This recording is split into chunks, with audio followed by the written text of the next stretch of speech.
I'm Rachel Martin. I run a research group at UC Irvine, and I have about 20 people in the group right now, so about half grad students and half undergrads. And we work on a bunch of different things, but one of the projects that we work on has to do with my very favorite carnivorous plant, Drosera capensis. So people like to diss it, but it is the best carnivorous plant. And so this is me visiting it in South Africa, which was really fun. It was great to see how it grows in the wild. Any of these things, when you get to see how they grow in the wild, you learn a ton. I mean, it's just a really different experience from, from cultivating them. Okay, so in order to talk about what we do with Drosera capensis, I'm going to have to talk about two topics that I know everybody loves: molecular biology and organic chemistry. So please stop me if you have questions along the way, because I love to hear myself talk. That's why I'm a professor, but it's more fun if, if it's more interactive, and, definitely ask questions as they come up. All right, so what we are interested in Drosera capensis, aside from just it's cool, it's a neat plant, is my title was Carnivorous Plants Are Excellent Chemists, and that is really true. If we think about what happens during our digestive processes, we eat food, we get to chew it up mechanically. There are already some enzymes in saliva that start breaking down the food. And then it goes to the stomach, which is enclosed, and it's a vat of acid. It's really low pH. And also it's warm because we're warm-blooded animals. Drosera capensis has none of these things, so it has to do all of its business out in the open, just on a leaf. It can't chew anything. It's in competition with various bacteria and fungus that are growing, and it has to do everything that it needs to get nutrients out of the food with just chemistry. And it also has to protect itself against infections. And we're interested in how it does that because we can also use some of those tools. So in the lab, we can use enzymes that break down things like proteins and nucleic acids and other biomolecules. And also, if we can discover antimicrobial compounds, those are fantastically useful also. Okay, so in order to talk about what we're doing with this plant, I need to tell you a little bit about what happens in the cell and how various molecules are made. So this is a schematic of a plant cell. We have the DNA in the nucleus, and that is the instruction manual or the source code for producing proteins and other molecules. And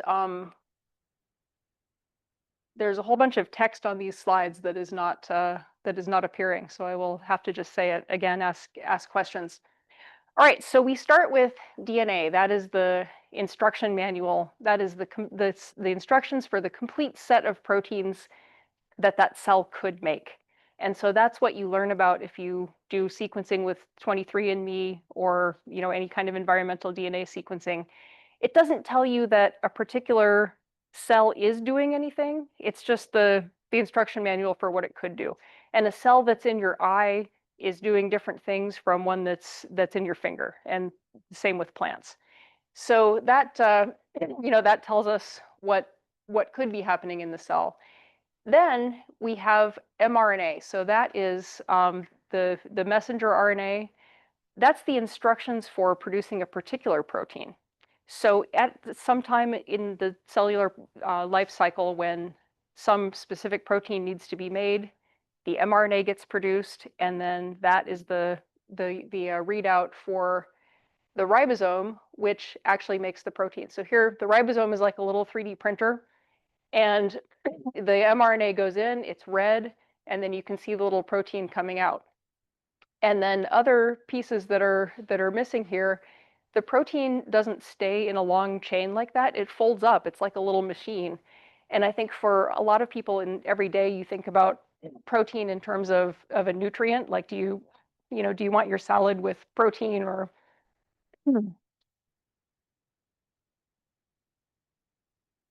people drink protein shakes, after the gym. But proteins are doing lots of different jobs inside cells. So they're structural. They make up things like our muscle fibers. And then a lot of them are enzymes that have some very specific chemical function. And so, of course, when we're using protein as a nutrient, it's not necessarily that we need protein from other organisms. We're breaking that down, using it to do other things. And the same with the carnivorous plant. And then the last piece there is that some of those proteins actually make other molecules. So I mentioned, we're interested in finding antimicrobial compounds. A lot of those are organic molecules, and they get produced by these enzymes. So when we talk about multi-omics, that's kind of a multi-level study where we read out this information at all kinds of different levels. So, if we sequence the genome of an organism, that's cool. We can, now we know what the instruction manual for making all the stuff that it has. And that was the first thing we did with Drosera capensis. And the reason for that is that, I'm really interested as a chemical biologist. I'm interested in enzymes that can be used. And, it's not necessarily which ones the plant is making that are the most exciting. I only care about myself. I want enzymes that I can use in the lab. And so it's useful to have the full instruction manual. But then, you do want to know what the plant is doing when it's undergoing the digestive processes. And so that's where we get into sequencing the mRNA. And so there we can do things like feed the plant and see which mRNAs get made when it's feeding versus when it's resting. And that tells us about what's actually being used for digestion. And then we can also either read the proteins that are being made by the plant, or we can make them ourselves in the lab. And I'll mention a little bit about how we do that later. And then that gives us some practical knowledge about what's going on with the proteins. And then we can characterize the molecules that some of those proteins make. And so every step of this process, there's a different experimental toolbox, and you learn different information from it. So if you read out the proteins from the genome, okay, my text is popping up on this one, good. So if you read out the information on the genome, you know that the plant could be making particular proteins, but you don't know that it's doing it at any specific time. And then the mRNA is a lot better evidence because now you have the instructions for it. But to really see that the protein is there, you have to actually read the protein, and then we can also get the small molecules. And so what I'm going to tell you about today is some combination of all of those things. We have done all of those steps to more or less degrees of completion in my group.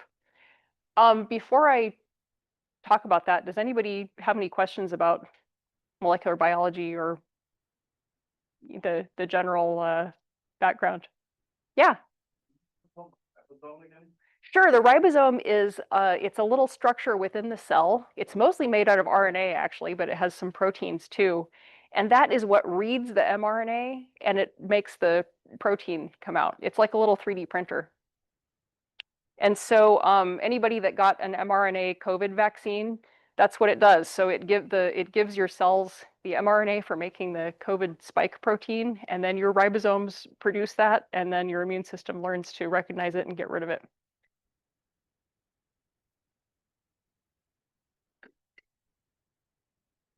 All right, so let's talk about why we are doing this. So why do we want to study carnivorous plants other than they're cool, which is the obvious reason?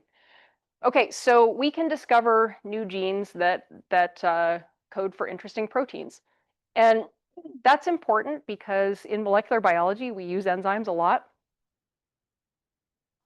And for our research tools, most people are using the same boring proteins that come from either humans or cows or something like that.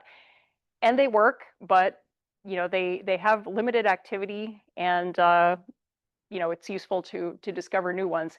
And plants don't have a common ancestor with humans or cows or other animals, until you go a really, really long way back. So their enzymes are likely to be very different.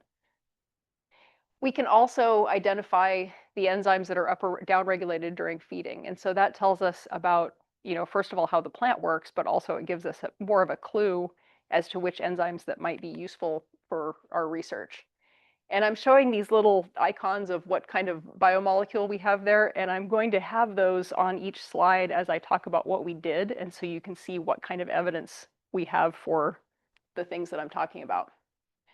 Okay, so then we can also characterize active relevant enzymes from the plant, so we can look at the protein itself, and then again, we can discover useful small molecules. So how did we start with this? So I want to say that this entire project is a collaboration with Carter Butts. He is also a faculty member at UCI, and he does a lot of the molecular modeling and also assembled the Drosera capensis genome, whereas my lab is more of the experimental side, and we did much of the bioinformatics. But the whole thing is a collaborative project. So the first thing that we looked at when we sequenced the genome is proteases. So proteases are enzymes that digest protein. They break it down to the component amino acids so that they can be recycled and reused. And this is an obvious thing to look for in a carnivorous plant, right? But it's done because Darwin wrote a book about carnivorous plants in 1865. And in his book, he said that Drosera in particular have a ferment. He didn't know the word protease. Molecular biology wasn't really a thing yet. But he said that there was a ferment that's similar to mammalian pepsin. And so that was the first thing we looked for. And sure enough, it is there. So this is a tree that is showing the relatedness among different proteins. So these are the names of the sequences down here, and the little pictures show you what organism it comes from. And look at this. We have this ferment that is related to pig pepsin. And this is just showing you how similar the proteins are. I'm not making any claims about evolutionarily, where did one come from the other. That's a different study. But in terms of what the proteins look like, it's pretty similar. The other thing we notice is that there's a different type of these proteases that are not closely related to the pig pepsin, but they are related to proteins from the Nepenthes and also the Venus flytrap. So these are Nepenthisins. They were already known from Venus flytraps, and we named these Drosericins. So, a fun thing is if you discover this stuff, you get to name it. And, Drosericin isn't that out there, but some of the other ones have funny names. Okay, so why do we want proteases? They break down enzymes. We have those. It's in our stomach. So why do we need this? There are lots of reasons why we might want to have new proteases. So, for example, in medicine, protein aggregation diseases are really important. So things like Alzheimer's, Huntington's, Parkinson's disease are all caused by protein aggregates. And you're not necessarily going to be able to get proteases into the brain to treat that directly. That sounds like science fiction. But what you can definitely do is use very general proteases that cut up everything to sterilize medical equipment. And that's important because some of the plaques that are formed in some of these diseases are really resistant to things like heat and chemical denaturation. Similarly, on the sterilizing medical equipment front, we can use them to break up biofilms. So those are the sort of sticky films that bacteria make, like the plaque on your teeth, where, instead of just getting washed away, they stick to surfaces.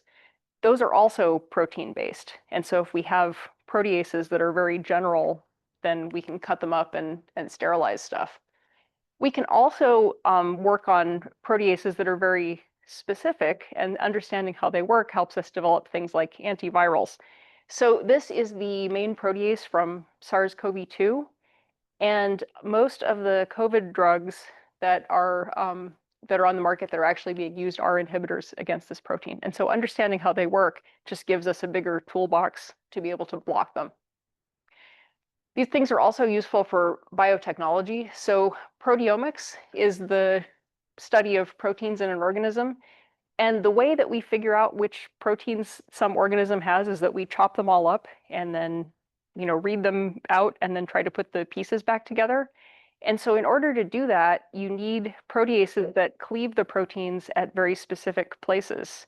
And again, mostly we're using the same ones from humans or cows. And if we have different ones, then we can cut up the puzzle pieces in different ways and get more information. Proteases are also useful for waste removal. Some of them turn out to be pretty good at degrading things like plastic also. Even though it's not a protein, some of them have multiple functions. And another application for these is pesticides. So you can imagine either applying them to plants or engineering the plants so that they make their own. So have you ever had that feeling when you're eating something like a pineapple or a papaya where it feels kind of prickly in your mouth? That is the protease from the fruit digesting your mouth. So the pineapple is also eating you.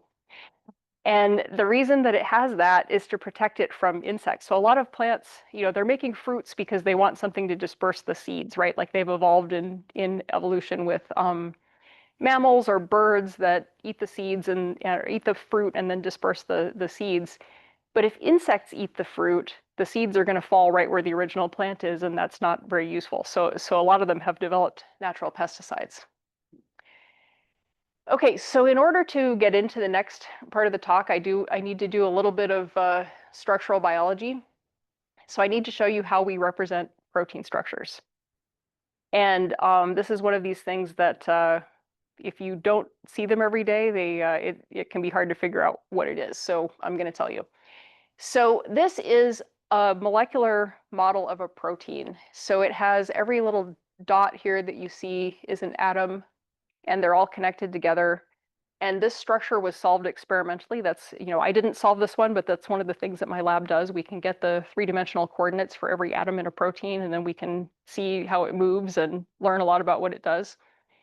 But if we do this representation where we see every atom, it's not very informative, is it? It just looks like a bunch of dots. And so instead, we depict the backbone of the protein as some stylized structures. So now you can see these ribbons, you can see some helices. That's so alpha helical proteins, that's kind of like your hair that has an alpha helical structure. And it's wound up in a coil. There are also beta strands, which are flat. That's more like your fingernails. And then there are just some other, random coils and other things. And so if we take those ribbons and then we remove all the rest of the atoms, doesn't that look better? That gives you more of a view for what the three-dimensional structure of this protein looks like. So we see some helices, we see some flat beta strands over here, and now we can schematically see more about what it's looking like. And so for the rest of the talk, I'm going to show you pictures that look like this for the proteins. And if there are any specific atoms drawn in, they're ones that I want to call attention to because it's doing something interesting.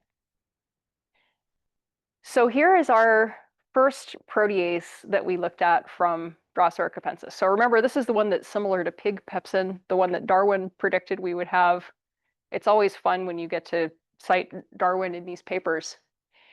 And what we did with this is, so when you get the sequence, so we have to go through the whole thing, theoretically, we get a DNA sequence, and then we can figure out what the mRNA sequence corresponding to that would be, and then what protein does it make. And then we can use molecular modeling techniques to predict the three-dimensional structure. So this is a predicted structure. It's not experimentally determined. We did this using a program called Rosetta. So what can we learn from this? The first thing we found out is that this protein, as it's made in the cell, is not what the final form looks like. It undergoes additional processing.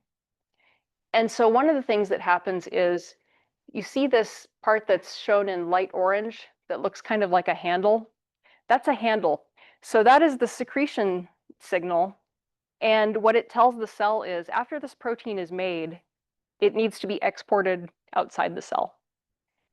And why would we want to do that? So imagine, you're a carnivorous plant, you're making your digestive protease, and then you just turn it loose in the cell. What's going to happen? Nothing good, right? So you want to make sure that it gets outside the cell where it belongs. And then also, look at this pink thing. You've got some helices here. That's like sticky tape over the active site. Again, because if you just made this thing and set it loose, it would run around and cut up the proteins in the cell. And so it's covered up with what's called a prosequence until the time when it's going to be used. So it will get dragged outside the cell, and then it'll be released from the sticky tape, and then it goes off and does its function. Okay, so now what's this thing? So notice that it has this extra piece that looks pretty complicated, and it's not in the final protein. So hold that thought. I will tell you about that one later. I should also mention how this protease works. So if you look at, remember, I'm showing you atoms and bonds only when they're useful. Those two amino acid residues marked in red are they're aspartic acid residues, but you can see how they're oriented like this. So those are the active residues that actually do the chemistry. So if you picture the target protein coming in here and then it gets cleaved, it just gets clipped off by these two residues. And so, again, why do we need to study these things? So aside from carnivorous plants, another protease that looks like this is HIV protease. And almost all of the HIV drugs that are successful are inhibitors against HIV protease that has exactly the same kind of active site. All right, so what do we learn by getting the sequences of these proteins and predicting the structures? So this is the first thing we did. So I mentioned that this protein has a prosequence that covers up the active site before it's ready to be used.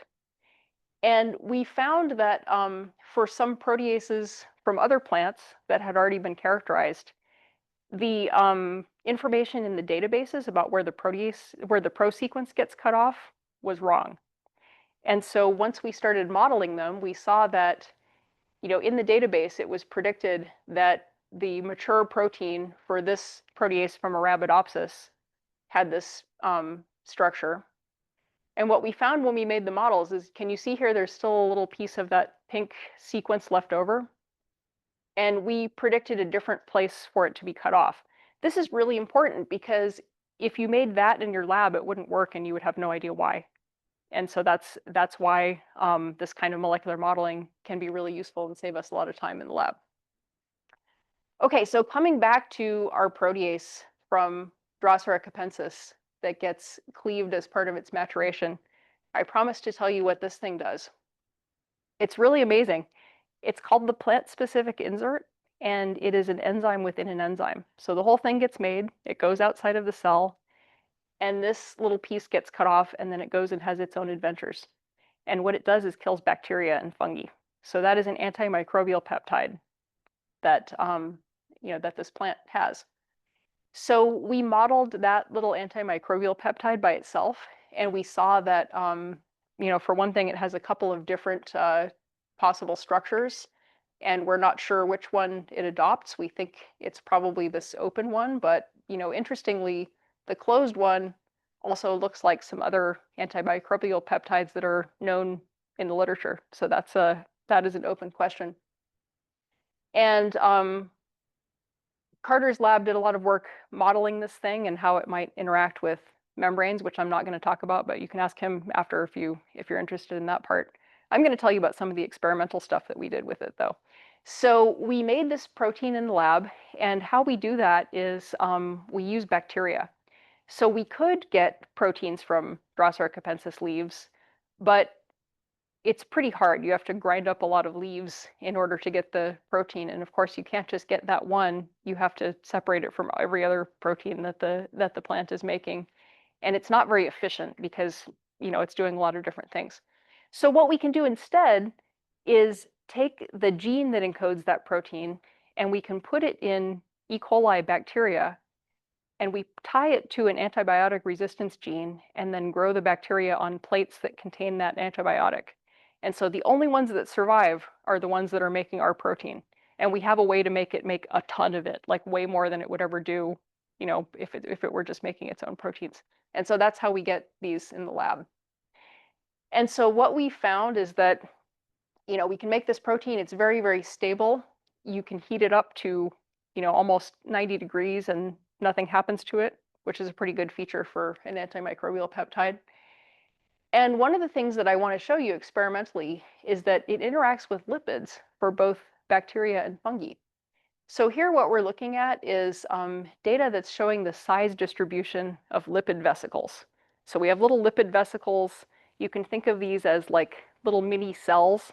They're not cells, it's just lipid with water inside, but we can use that as a model system for how these peptides might interact with cells. And so here we're measuring the size of them. And we're looking at this at different pH values, 4, 5, 6, 7. And then the rainbow colors are looking at it as a function of time.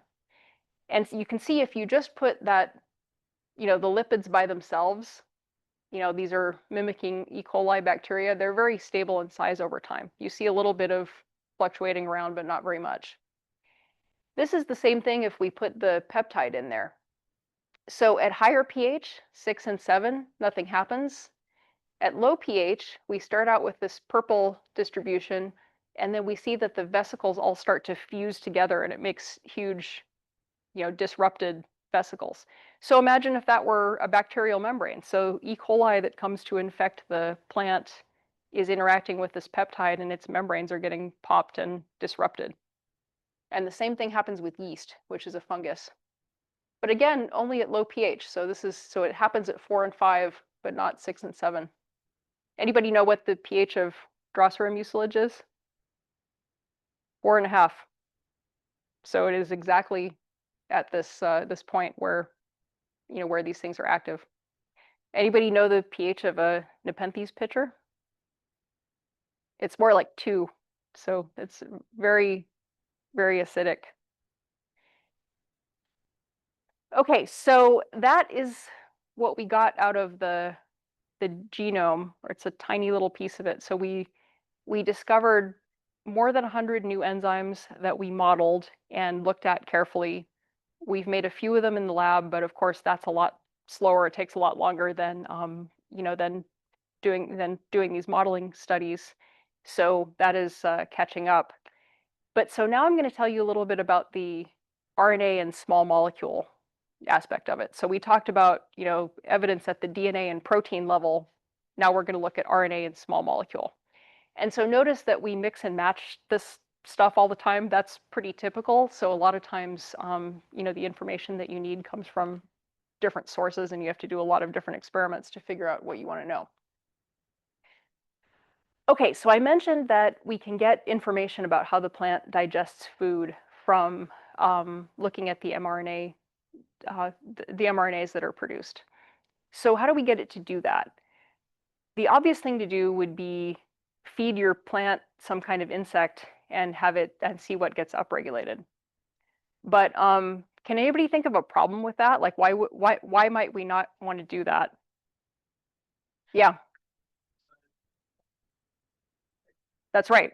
So we're going to have mRNA that comes from the prey, and insects are mostly not extremely well characterized either. So we could try to get the most precious Drosophila fruit fly strains that everybody knows the genetics of it and try to make sure that we have only that. But that sounds really painful. So we didn't want to do that. So what we did instead is we did some reading about what hormones trigger this feeding behavior in Drosera, and the answer is jasmonic acid. So there is a molecule that you can put on the leaves, and that makes it think that it's being fed, and it triggers its feeding behavior.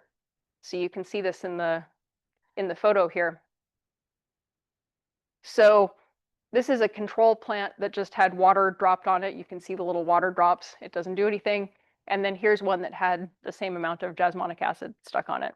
So we can upregulate all of those RNAs just like it's being fed, but without having to deal with compounds from the insect. And that'll still trigger the plant to release everything that needs to be released if it believes, same as if it had actual prey on the leaf? That is a really interesting question. So some things it does, and other things it needs raw material from the prey to be able to do. And I'm going to show you that too. So a lot of the mRNAs that it needs to make, it does that just fine. Like it's like, yeah, I'm going to get some food. I'm going to make all this stuff. And then other things, it can't do that without having the raw materials. Okay, so I should mention this this part of the work was done by Gemma Takahashi, who is she graduated from my group with a PhD in molecular biology recently. And what she did is she looked at which mRNAs get upregulated or downregulated when you feed the plant. And so What that means, upregulated and downregulated. sure, yeah. So if something is upregulated, it means that it's making more of it during the feeding versus when it's just resting. And you always have to have a comparison, because if you say, okay, this plant is doing something while it's feeding, we don't know how much of it was doing when it was just sitting there. And so we always have to make sure that it's a relative measurement. So that's why we have a control where we just put water on it. And so the red ones are mRNAs that got significantly upregulated, so it's making more when you feed it. And then the blue ones are things that got downregulated, so it's doing less of it. And, you know, if you're not used to looking at these things, that might seem surprising. Why would things be getting downregulated? And that's just because living things have a limited energy budget. You can't do everything. And so, you know, when the plant is putting its resources into eating the prey, it can't do some other things like, you know, possibly cell division, you know, making more leaf, like that leaf isn't growing anymore. It's focusing on digesting the prey. And so there are a lot of things that get turned off while that's happening. And you can see there's actually a much more dramatic difference on the downregulation side for some of these things. And then, you know, so each one of these dots in that plot is an mRNA coding for an enzyme that does something, or for a protein that does something. Yes? Did you try different time points after applying the osmotic acid to see a difference in upregulation among various compounds over time? So that is the next thing to do. And so we didn't do it with mRNA, we did do it with small molecules, and I will show you that in a little bit. The reason we didn't do it with mRNA yet is that it's expensive. So, and that is the only reason. So eventually we will get more money for this thing, and then we'll do it. But it's a really good idea. Question, so when we take a look at that display that you have with the red particles and the blue particles coming off, so when we look at that, we could think, okay, stuff is being turned on and stuff is being turned off, That's right. right?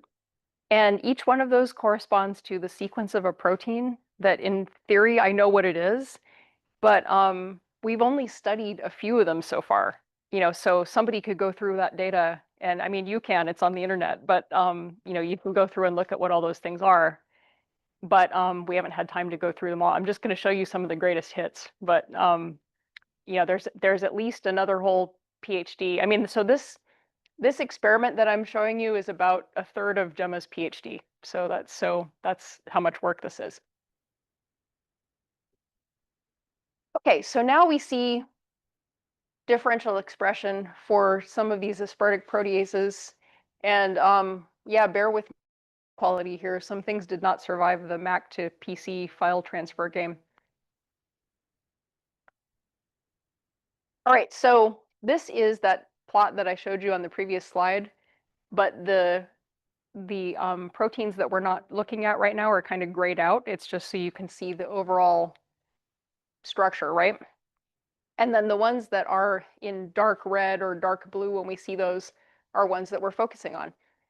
Okay, so this is our pepsin-like protein homolog, the Drosera 1, and that is one of the ones that is upregulated. And then, so there are two of these, and also two of these nepenthisins that are very closely related to the ones in the pitcher plant. And you know, so we expect these to be upregulated if they're involved in digestion, and we have a couple copies of each. Same thing with cysteine proteases. So that is just a different type of protease. So I mentioned the papaya and the pineapple trying to eat you back. Those are cysteine proteases. Plants have lots of them. That's one of the major defensive proteases. And so we would expect to see even more of those than we do with aspartic proteases, and we do. So when we first looked at the genome sequence of these, we discovered 44 new cysteine proteases that had never been seen before. And they're not all upregulated in the sample, but quite a few of them are. So that already tells us that when this, when this plant is eating, it is using at least 2 different types of digestive enzymes, and then there are, variations of those.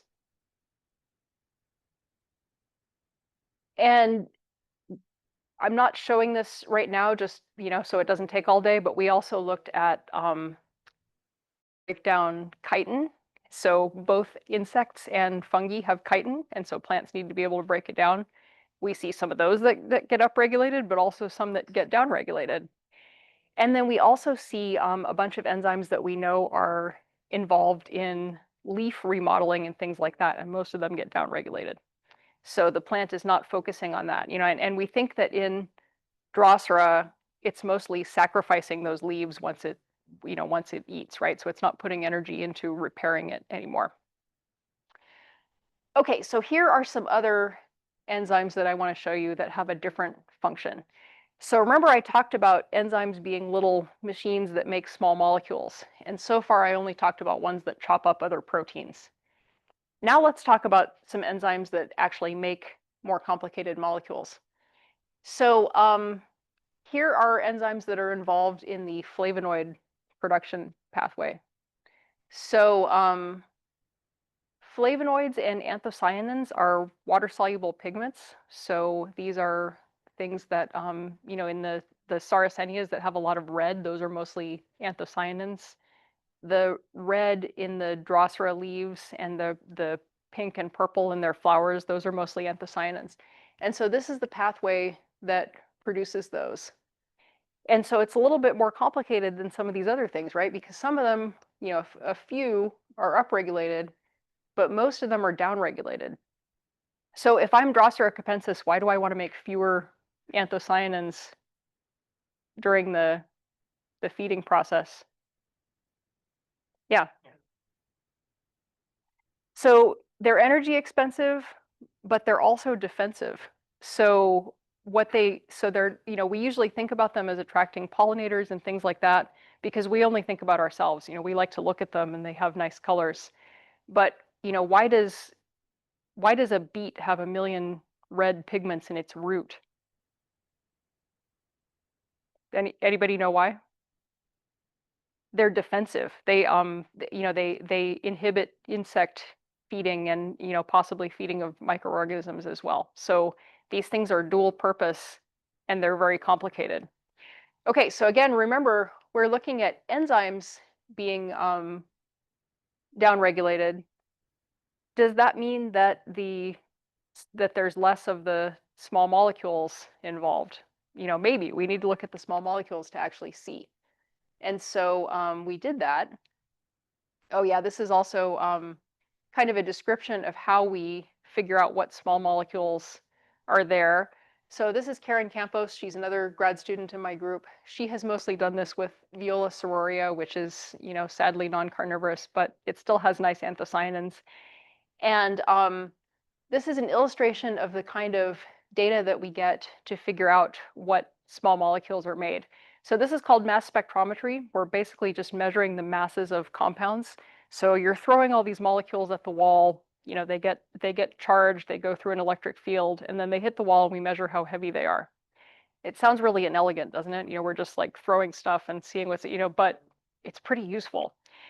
And then if you have the complete compound, you get a mass. That's great. There could be lots of compounds that have the same mass. It's, not so helpful. But they also break apart when you do this. And you can tell from what the pieces are exactly how those molecules went together. And so that's how we're getting this data. And for Drosera capensis, this was mostly done by Zane Long, who recently got his PhD in chemistry from my group. And so he did things like, here's your time series. So we did this with the small molecules. Mass spec is a lot cheaper than genome sequencing or nucleic acid sequencing. So he looked at the amount of different metabolites over time. And so this is different jasmonic acid metabolites. And so, we picked a time in the middle of the series, so about 12 hours. That's where we have our mRNA data, and then for the metabolomics data, we have different time points. Okay, so this is our feeding experiment with and showing the the different amounts of amino acids, and I'm distracted because my pictures got trashed by the file transfer thing. Hopefully it's close enough that you can tell what it is. All right, so again, we're in small molecule land here. That's where we're measuring all of this by mass spec. And we have some controls. So now we are feeding our plant actual insect prey in addition to just using jasmonic acid because we want to see, what it does. And so here we have the insect. We have just a leaf by itself that's just resting. We have a leaf with jasmonic acid added to it. And then we have a leaf that is being fed pure protein. So that is like your protein shake. So we want to see what can it make out of just protein versus what does it need the rest of the And compounds you know for. exactly what that protein contains, right? Yes. Good. So we bought, it is bovine serum albumin. So it's a protein from cow blood that's very well characterized and it's cheap. We can just buy it and use it as a standard. And then, we can look at what happens when we feed it the insect, and then we also fed it and gave it additional jasmonic acid to see what would happen. And you can see that there is a big difference in what goes on with some of these amino acids. So amino acids are the building blocks of proteins. We're looking at the ones that change the most. So tryptophan, phenylalanine, tyrosine, arginine.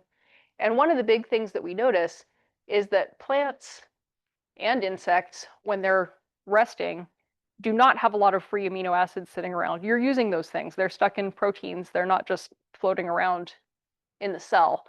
But when they're fed, then we do get a lot more free amino acids, and we get more if we feed it and give it jasmonic acid. So it's getting that extra signal that it should really be digesting this, and it's breaking down the proteins. So we also did this with flavonoids and anthocyanins. And this is where it starts to get really interesting and complicated. So remember from our RNA experiment, we saw that the enzymes that make the flavonoids were, a lot of them are downregulated when we just give it jasmonic acid. Remember, we didn't do the sequencing experiment with the actual insect prey because we're broke. And so, so we didn't have that information. But what we see when we feed these plants. So here, this heat map is showing an average of all the intensity of all the flavonoids and anthocyanins, and then I'm going to show you some specific ones on the next slide. But so so here we're looking at specific molecules that get made, and this is an average of all of them. And so you can see that unfed leaves have some flavonoids. You would expect them to, but they actually have a ton more when they're fed. But we wouldn't have known that from just the jasmonic acid experiment. And so, what's going on here, the building blocks that you need to make these are proteins. So if the plant gets the signal to, to make these things, but then it doesn't get any protein, it can't do it. And so, here are some of the measurements for individual molecules that get made. And so this just gives you an idea of how complicated this data set is. So for every single row of this heat map, we have data that looks like this. And so, again, it's going to be probably another whole PhD project for somebody to go through all of this and characterize what's going on with the molecules.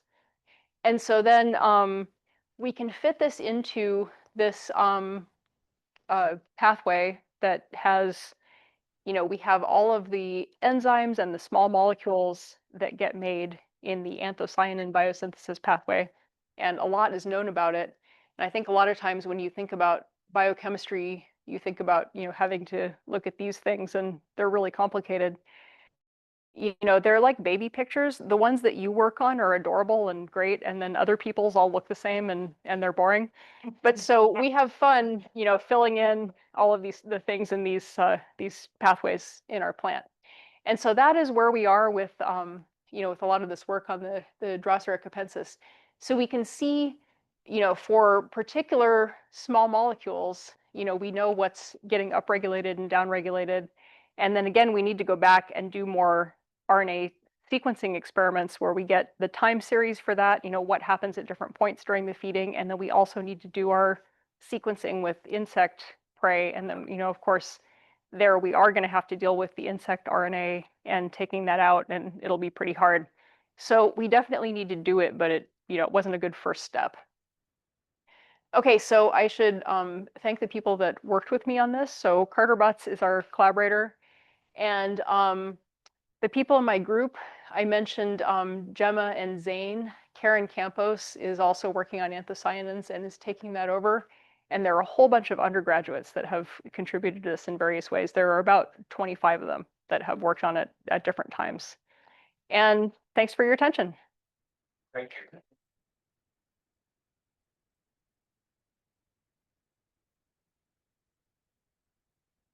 So I've got a question. Yeah. Why focus on the capensis?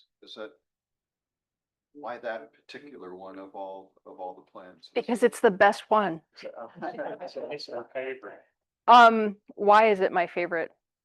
It's cheap. It grows really well. It doesn't go dormant. It has really big leaves. If you need to collect a whole bunch of leaves and grind them up to do this stuff, it's useful if your thing has really big leaves. It's not hard to grow. It selfs. And then here's one that is less obvious. It has a pretty small genome as these things go.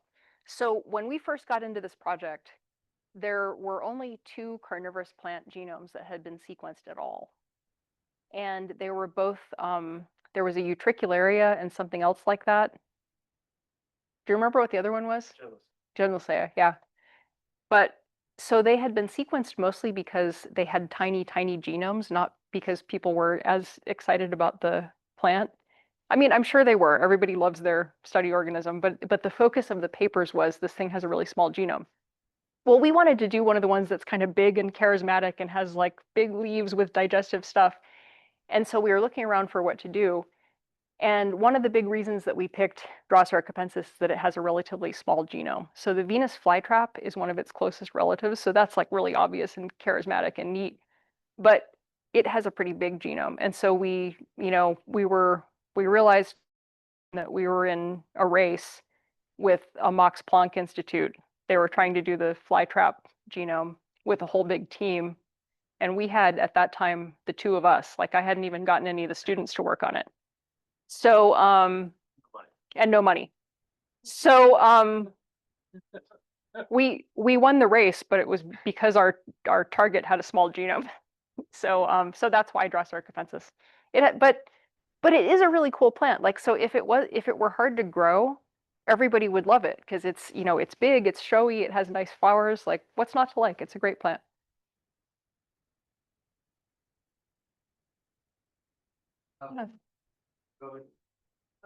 Is the phenomenon where there's a protease gene and an antimicrobial peptide all on the same coding sequence? Yep. Is that unique to the plant world? I haven't heard of that.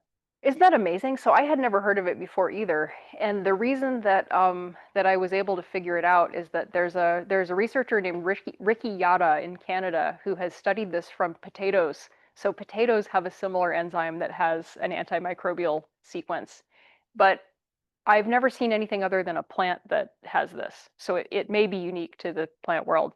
But the other problem with biology is that absolutely anything you look at has amazing things. So, so I don't know, but the only ones that I know about are from plants. Where do we find the data? You had mentioned earlier during your presentation that we can sift through all the data. So I will send a link to Jim. So the paper is currently under review, but there is an Open Science Foundation repository that has the data, and then the transcriptome is in the NCBI database. So if you search for Drosera capensis in there, you will find our genome and our transcriptome and the annotations and everything. But I'll send a link to Jim when I get home for the rest of it. So there's a potential practical application for a lot of this research. There is, yeah. For antibiotics potentially, Mhm. maybe even pesticides, Yep. all sorts of things. Absolutely. And that's, we mostly don't do that directly. So my lab is very basic science oriented, but we publish all this stuff and anybody can go look through the data and use it to develop those So you guys applications. are doing a real research with real experiments and just seeing what comes out of it, not with any particular goal in mind, is that right? Well, I mean, there is a goal, but it's long term. Yeah. So it's not that, it's not that we're going to bring an antimicrobial peptide to market next year. I'm not really qualified to do that. You need, people that are good at clinical trials and things like that. So I mean, that's why, different labs specialize in different things, and that's why. So I mean, there is a goal, but it's kind of a long-term goal, and then we just put it out there, and other people that are more practical can pick it up and use it. But they're always, this stuff costs money. It takes up time. I mean, there's always some reason to do it that has a practical application along the way. And there are so many things to work on. It's not hard to find something that's useful. Funding for this type of research is through grants, or how do you guys get the funding? Okay, so the initial genome sequence, Carter and I decided that instead of going on vacation for winter break, we were going to pay for our own Illumina sequences. And it cost about $4,000. And we're probably 12 papers in by now. So the rest of this research has mostly been funded by just little grants here and there. The undergrads can often get a couple $1,000s, and that has supported a lot of it. The grad students have gotten fellowships. My lab also works on proteins that are involved in formation of cataract, and that is supported by an NIH grant that's like $1.3 million. So that's kind of the contrast. So things that where the medical relevance is more immediate, it's a little easier to get funding for. Whereas things like this, we have not yet gotten serious funding for it. We'll keep trying. I think it's there at this point we've demonstrated enough things that could have an application that that it'll probably work out at some point. So if a group like this wanted to donate some money to the research, we could do that. Sure, that would be most welcome. Yes. And that would go to really helping students do their research.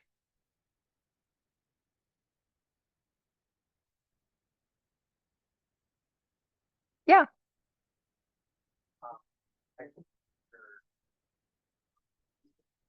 And we're showing how there were all these related ones, and you had the pig ranch, but you also had a lot of others that also had wallabies and beefs. Mhm. And, black rabbits. Yep.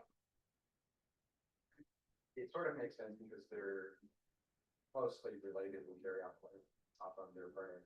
Have you found other relationships with other carnivorous plants in your work?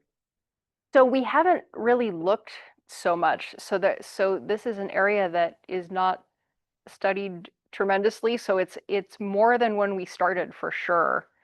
But there still aren't that many genomes. But a lot of the other carnivorous plants are, they're not very closely related to these guys. I mean, so there's a bunch of them in, that are rosids, and some that are asterids, and then I think a lot of the coolest ones are in Caryophyllales. But a lot of it seems to either be convergent, so it's just you need a protease that does something, and so it'll evolve toward that. Or, this is another interesting thing. Some of them are just things that all plants have. So that jasmonic acid pathway is, that is a general defensive pathway that all plants have. And many carnivorous plants use that. So, but not all of them though. So Sarracenias don't. So they are not using the jasmonic acid pathway to upregulate this stuff. So, that's just Caryophyllales. So some of the things that these plants are using it's just stuff that every plant has. And one thing that I think is really amazing is that I've seen estimates that plant carnivory has evolved something like 11 separate times. And that's something where, as a biologist, it's interesting to see what's hard to evolve and what's easy. There are things that have evolved a bunch of separate times, and then others that are only once. And when I got into this, I would have thought that plant carnivory would be hard and that all the ones we see would be closely related to each other. Nope, plants choose violence all the time. It is something that comes up over and over again.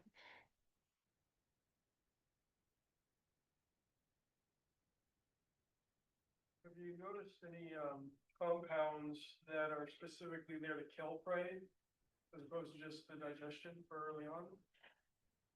Ask me in about a year once the new grad students get up to speed. So, okay, so the problem with this is that you just get this data set that has molecules. Yeah. It's just like, here's your molecules. And then we have to identify them and then also try to figure out what purpose they're serving in the plant.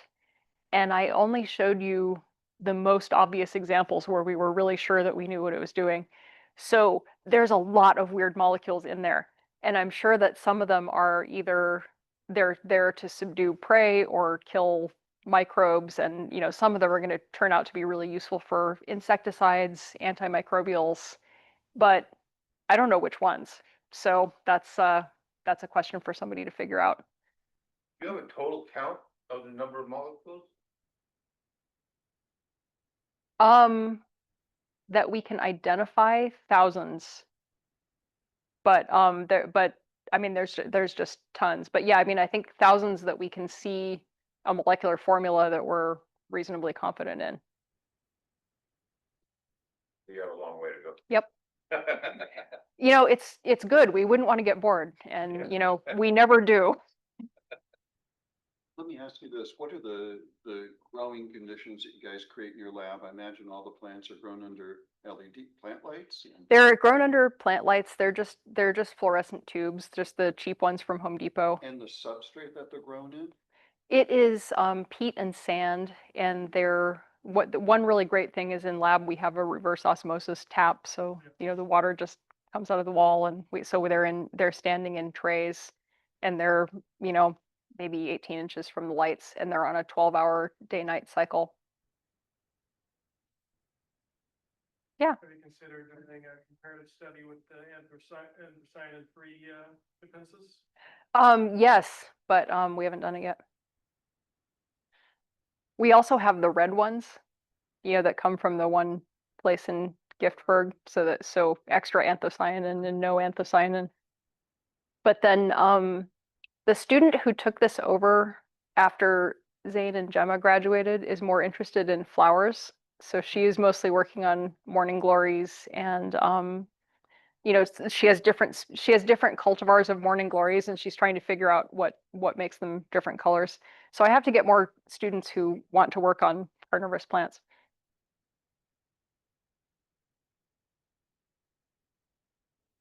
Curious on the types of digestive enzymes that are upregulated when they capture prey. Mhm.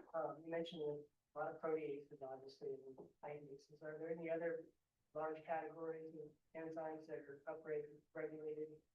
Yeah, so phospholipases, so things that break down membranes, and also nucleases.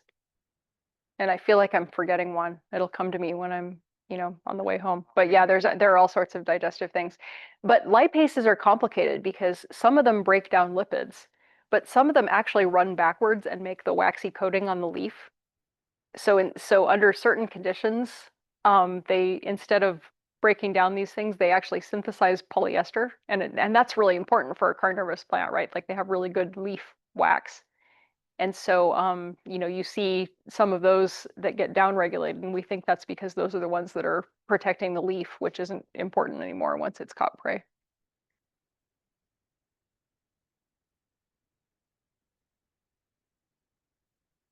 So what do you guys think? Do you think that that Drosera capensis sacrifices its leaves once it's caught something? Like is that consistent with your observations? What's that? They can catch multiple bugs. But I mean, they go through the full digestion and then it stops, and then okay. Yeah, interesting. All right. Twice, but they definitely can do multiple. As long as the prey item isn't too big. Okay, that's interesting to know. So it is doing some repair at one point, but But yeah, it's not doing it while it's digesting, we think. All right, looks like no more questions. Thank you very much.